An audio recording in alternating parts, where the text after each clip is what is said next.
ორბანის გამონადგურებელი მარცხის შემდეგ ივანიშვილი ახლა ფიცოს იმედად არის დარჩენილი და ახლა სლოვაკეთის პრემიერი უნდა გადაეფაროს ოლიგარს ბრიუსელში. ეს გადაწყვეტილებები სხვა შორის უკვე ძალიან მომწიფებულია და შეიძლება უახლოეს შეხვედრებზე უკვე რეალისტეს. მაგრამ არის კი ფიცო ორბანი, ან არის კი ის ორბანივით პუტინის თაგუნია, როგორც ორბანის შემთხვევაში გავიგეთ. ბოლომდე ამის ნიშნები ჯერ არ ჩანს აშკარად, რომც მოუნდეს მისი პოზიციები თავის ქვეყნის შიგნითაც კი არ არის იმდენად მყარი. მე რა რომ თვის დასაწყისში ივანიშვილის დავალებით პრეზიდენტის თანამდებობაზე გამწესებული ბატონი ყავალაშვილი ბრატისლავაში იმყოფებოდა, თუმცა მას ფიცო თუ არ ვშტები თვალითაც არ უნახავს. ახლა ივანიშვილი ალბათ ფიქრობს, რომ რამე გადალაგებაში ფიდესის ადგილი დაიკავოს და რამენაირად მაგა მომავლის მარაქაში გაერიოს.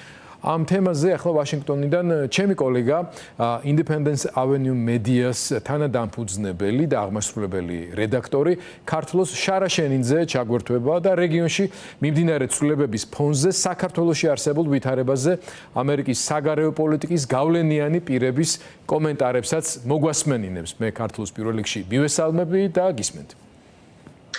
გიორგი, გამარჯობა, მივესალმები თქვენს მაყურებელს. ბუნებრივია, როდესაც ვესაუბრებით ანალიტიკოსებს იმის შესახებ თუ რა მოხდა უნგრეთში, როგორ გახდა შესაძლებელი ორბანის 16 წლიანი მმართველობის დასრულება, ყოველ მათგანი საუბარს იწყებს ასევე საქართველოს შესახებ, იმიტომ რომ ისინი ამბობენ, რომ ქართული ოცნება, საქართველოს მმართველი ძალა არის ძალა, რომელიც ცდილობდა მთელი ამ წლების განმავლობაში ერთგვარად მიებაძა ორბანის, ასე ვთქვათ, პოლიტიკისთვის, ორბანის მიდგომებისთვის, თუმცა ზოგიერთი მათგანი თვლის, რომ ქართული ოცნება ამაში მაინც და მაინც წარმატებული ვერ აღმოჩნდა და ბუნებრივია პირველი კითხვა, რაც ამ შემთხვევაში ჩდება, არის ის თუ რა გავლენა შეიძლება ჰქონდეს იმას, რაც უნგრეთში მოხდა ქართული ოცნებისთვის და ანალიტიკოსები გვეუბნებიან, რომ ყველაზე მკაფიო, ასე ვთქვათ, იმპაქტი, გავლენა შეიძლება იყოს ის, რომ ქართულმა ოცნებამ ფაქტობრივად ერთადერთი ესეთი მთავარი დასაყრდენი ძალა ევროკავშირში დაკარგა, საუბარია ორბანზე, თუმცა ასევე ახსენებენ ფიცოს, რომელიც ასევე გიორგი თქვენს ახსენეთ, ისაუბრეთ ფიცოს შესახებ და საქმე ისაა, რომ ჯერ ოფიციალურად არ არის დანიშნული არჩევნების თარიღი, თუმცა 2027 წელს სლოვაკეთში უნდა გაიმართოს არჩევნები და მოლოდინები იმის შესახებ, რომ ასე ვთქვათ, ფიცოს, როგორი იქნება ფიცოს პოლიტიკური მომავალი თავისავე ქვეყანაშიც კი მისთვის ოპტიმისტურად, როგორც მიმოხილველები ამბობენ, არ გამოიყურება. მთავარი ფაქტორი, რასაც ქართული ოცნებისთვის, ასე ვთქვათ, გამოყოფენ, არის ის, რომ მაგალითად დელიბო როჰაკი, რომელიც არის ამერიკის წამოწყებათა ინსტიტუტის, ასე ვთქვათ, უფროსი მკვლევარი, ამბობს, რომ ორბანი ქართულ ოცნებას ეხმარებოდა, შეექმნა წარმოდგენა, რომ მიუხედავად ამ დაძაბული ურთიერთობისა ევროკავშირსა და ქართულ ოცნებას შორის, თითქოს კავშირები, ურთიერთობები ვითარდება და ნარჩუნდება ევროკავშირის წარმომადგენელ გარკვეულ ძალებთან. და როჰაკი მიიჩნევს, რომ წესით მომავალში ქართულ ოცნებას უნდა გაუჭირდეს ამის იმიტირება, ისე წარმოჩენა, რომ თითქოს გარკვეული ძალები არსებობენ, რომლებიც მხარს უჭერს ქართულ ოცნებას და მის პოლიტიკას ევროკავშირში. ჩვენ შეგვიძლია მოვისმინოთ პრინციპში ახლა დელიბო როჰაკის შეფასება. ფიქრობ, ერთ-ერთი მყისიერი ეფექტი ის არის, რომ ქართულმა ოცნებამ დაკარგა თავისი ერთ-ერთი ყველაზე მნიშვნელოვანი მოკავშირე ევროკავშირში. ორბანი აქტიურად უჭერდა მხარს ქართული ოცნების მთავრობას და ცდილობდა მათთვის კარების გაღებას. მას არ ჰქონდა დიდი ბერკეტები ან გავლენა ევროკავშირში, მაგრამ ის წარმოჩენა, რომ საქართველოს ევროკავშირში გაწევრიანების პროცესი გრძელდებოდა, სწორედ ორბანის მთავრობის მიერ იყო ხელშეწყობილი. რჩება სლოვაკეთი. საქართველოს პრეზიდენტი ახლახან ბრატისლავას ესტუმრა და ფიცოს მთავრობასა და ქართულ ოცნებას შორის კავშირებიც არსებობს. თუმცა ფიცო რეალურად მეორე ხარისხოვანი მოთამაშეა და საკუთარ ქვეყანაში საკმაოდ გაურკვეველი პოლიტიკური მომავლის წინაშე დგას. ამ პირობებში საეჭვოა, როგორ შეძლებს ქართული ოცნება კვლავ იმიტირებას, თითქოს ევროპასთან ურთიერთობებს არ ვითარებს. მაშინ როცა პრაქტიკულად ყველა ევროპელი პარტნიორი დაკარგა. შესაძლოა ეს ნიშნავდეს, რომ ახლა მაგა მოძრაობა შეეცდება ქართულ ოცნებასთან დაახლოებას. რა თქმა უნდა, ეს ყველაფერი ძალიან სპეკულაციურია. ფიქრობ, როგორც მაგა მოძრაობა, ისე კრემლი შეეცდებიან ახალი პარტნიორების მოძებნას, როცა ბუდაპეშტი ვეღარ იქნება დასაყრდენი. მაგრამ არის თუ არა საქართველოს საკმარისად მნიშვნელოვანი ამ როლის შესასრულებლად? ფიქრობ, ეს სულაც არ არის აშკარა.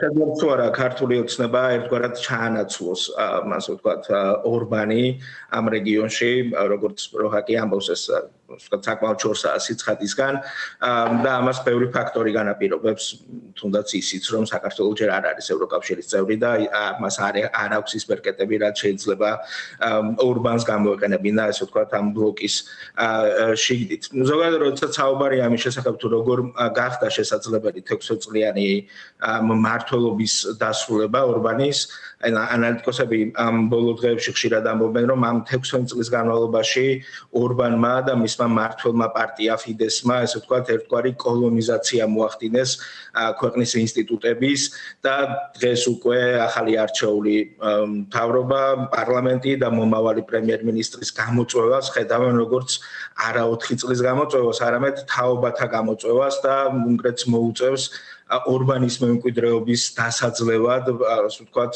იმუშაოს თაობის განმავლობაშიც კი ეს არის დაკვირვება რომელსაც ასე ვთქვათ ანალიტიკოსები ასე ვთქვათ ხაზს უსვამენ და მნიშვნელოვანი ასევე როდესაც აფასებენ და რა შეიძლება ნიშნავდეს ეს სხვა მსგავსი ტიპის ქვეყნებისთვის მაგალითად დენიელ ფრიდი გვეუბნება რომ ეს აჩვენებს რომ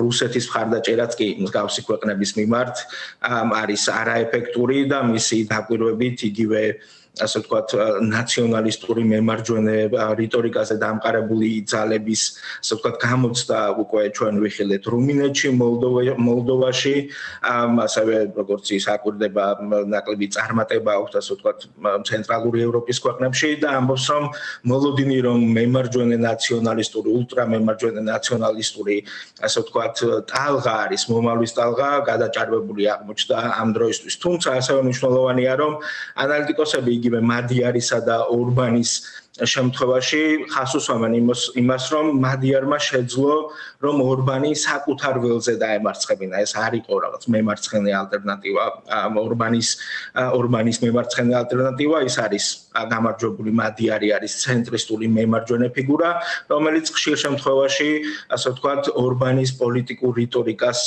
ლექსიკასაც კი იმეორებდა თუმცა რა თქმა უნდა იყო ასე ვთქვათ მნიშვნელოვანი განსხვავებები მიდგომების მიმართ ამიტომ მაგალითად დენიელ ფრიდი რომელიც ასე ვთქვათ ყველაზე ხანგრძლივი კარიერის მქონე ამერიკელ დიპლომატად მიიჩნევა და იკავებდა მაღალი რანგის თანამდებობებს სახელმწიფო დეპარტამენტში დეკადების განმავლობაში ფიქრობს რომ ეს არის გაკვეთილი ქართული ოპოზიციისთვის მას აქვს მოლოდინი რომ ქართული ოპოზიცია დააკვირდება ამ მოვლენებს ყურადღებით და საყურადღებოა რომ ის ამბობს რომ მნიშვნელოვანია იმის გაცნობიერება რომ მადიარს არ მოუტანია არ ასე ვთქვათ მოუპოვებია გამარჯვება ბრიუსელის ვაშინგტონის ან რომელიმე ლიბერალური პარტიის ასე ვთქვათ გულისმოგებით არამედ მადიარი ცდილობდა მოესმინა უნგრელი ხალხის რეალური პრობლემები და სწორედ ეს იყო მთავარი მიზეზი რითიც შესაძლებელი გახდა 16 წლიანი მმართველობის დასრულება ორბანის შეგვიძლია მოვისმინოთ ფრიდის კომენტარი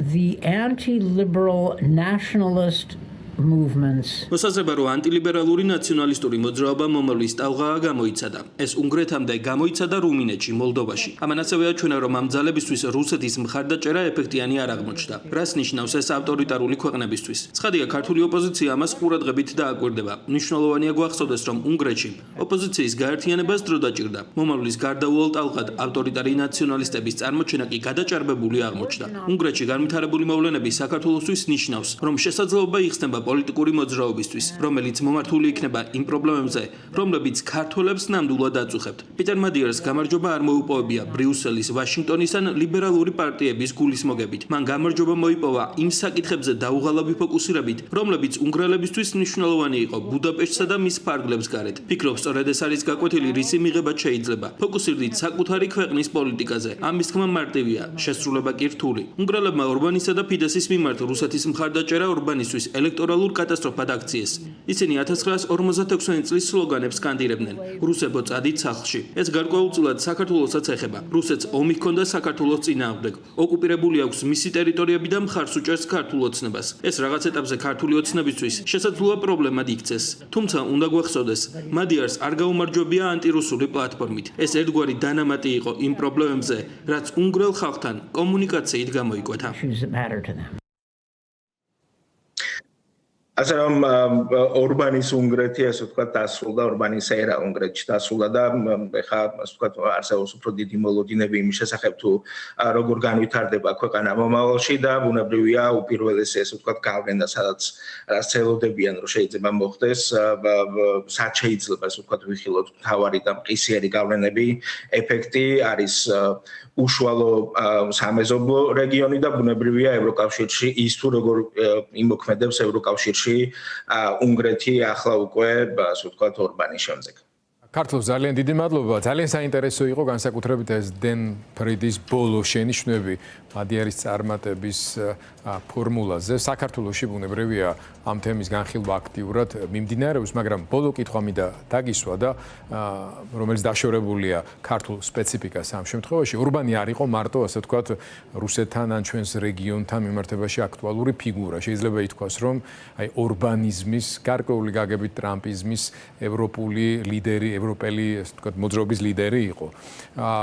რა გაკვეთილი შეიძლება გამოიტანოს უშუალო ტრამპმა და მისმა გარემოცვამ, როდესაც ასეთი აქტიური მცდელობები აქვთ ევროპულ პოლიტიკაში ჩარევის და ფაქტებით შეგვიძლია უკვე ვისაუბროთ იმაზე, რომ ყველა ეს მცდელობა მარცხით დამთავრდა, მათ შორის საარჩევნო შედეგების გათვალისწინებითაც.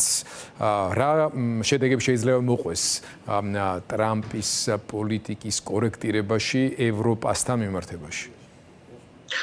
ბუნებრივია შეერთებული შტატები განსაკუთრებით თეთრი სახლი პრეზიდენტის ვიცე-პრეზიდენტის სახელმწიფო მდივნის დონეზე ვთქვათ ერთგვარად ჩართულები იყვნენ არჩევნებში პირდაპირ უჭერდნენ მხარს საჯაროდ ორბანს და ბუნებრივია საინტერესოა კითხვა რა იყო შეერთებული შტატების ინტერესი ამ შემთხვევაში პასუხი რასაც ვიღებთ არის ის რომ ერთგვარი თავსატეხია და ყველაზე ცხადი პასუხი ასე ვთქვათ სავარაუდო პასუხი არის ის რომ ორბანმა წლების განმავლობაში შეძლო ასე ვთქვათ დაემკვიდრებინა საკუთარი თავი როგორც ასე ვთქვათ მემარჯვენე ლიდერად რომელიც ღირებულებით რაღაც კავშირშია დონალდ ტრამპთან და მის გარემოცვასთან.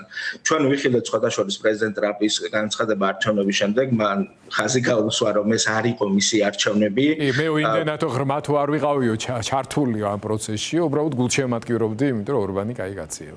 და სხვათა შორის მანამდე ასევე ისაუბრა ვიცე-პრეზიდენტმა საკმაოდ უსცლად და მან თქვა რომ არ ქონდა თეთრ სახლს მოლოდინი რომ ორბანი გაიმარჯვებდა, უბრალოდ ეს იყო სწორი, ასე ვთქვათ, პერსონალური გადაწყვეტილება. აცურად დაუდგნენ გვერდში ესე გამოვიდა. ქართლო ძალიან დიდი მადლობა, ძალიან დიდი მადლობა. ტრამპს თეთრ სახლს გაცილებით უფრო დიდი თემები აქვს, ასე ვთქვათ, ყველანი ველით, როგორ განვითარდება მოვლენები ჰორმუზის სრუტესთან და ზოგადად ირანთან მიმართება. შეიძლება ითქვას, რომ ეს 24 საათი სამხედრო ესკალაციის გადაწყვეტილებასთან მიმართებაში შეიძლება გადამწყვეტი იყოს.